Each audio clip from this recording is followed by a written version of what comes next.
Assalamualaikum warahmatullahi wabarakatuh. Halo semuanya, perkenalkan nama saya Afrida Husnul Laili, dan dalam video ini saya akan menjelaskan tentang perbedaan pendekatan budaya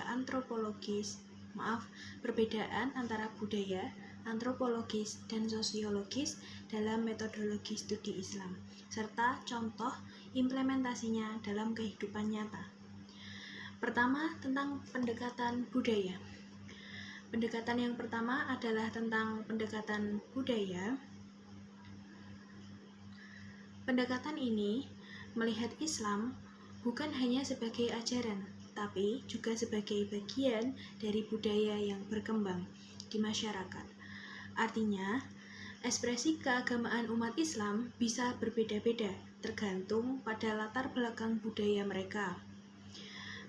Contohnya bisa kita lihat pada tradisi Lebaran di Indonesia, ada tradisi mudik bagi orang-orang yang merantau, lalu ada tradisi ketupat dan halal bihalal. Meskipun tidak tertulis secara eksplisit dalam Al-Quran atau hadis, tetapi itu semua adalah bagian dari ekspresi budaya Islam di Indonesia. Jadi, pendekatan budaya membantu kita memahami bagaimana ajaran Islam dihayati dan diungkapkan dalam bentuk tradisi dan simbol budaya. Lalu yang kedua, ada pendekatan antropologis. Apa itu pendekatan antropologis?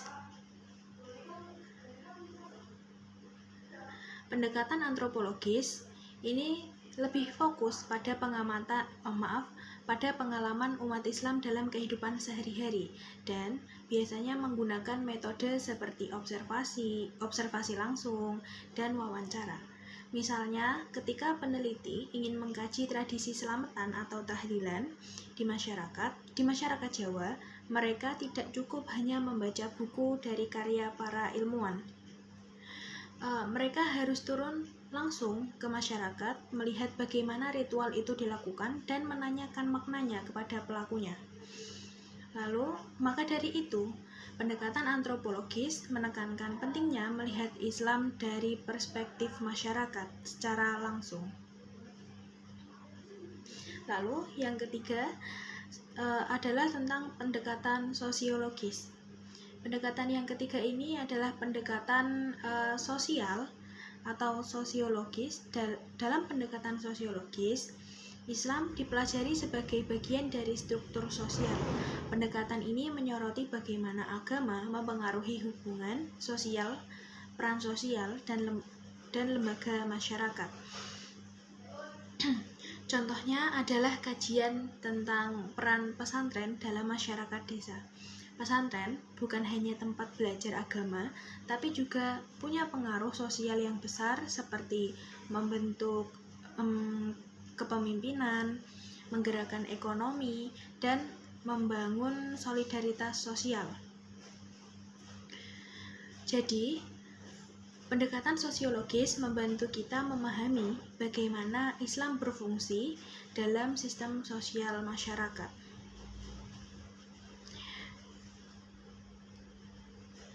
Kesimpulannya, ketiga pendekatan ini punya fokus yang berbeda.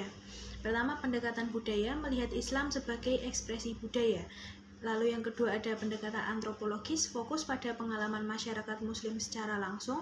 Dan yang terakhir, pendekatan sosiologis itu melihat Islam sebagai bagian dari struktur sosial. Semuanya penting dan saling melengkapi dalam memahami isi semuanya penting dan saling melengkapi dalam memahami isi moderasi beragama Islam. Sekian video saya untuk nomor 1, akan dilanjutkan ke video selanjutnya.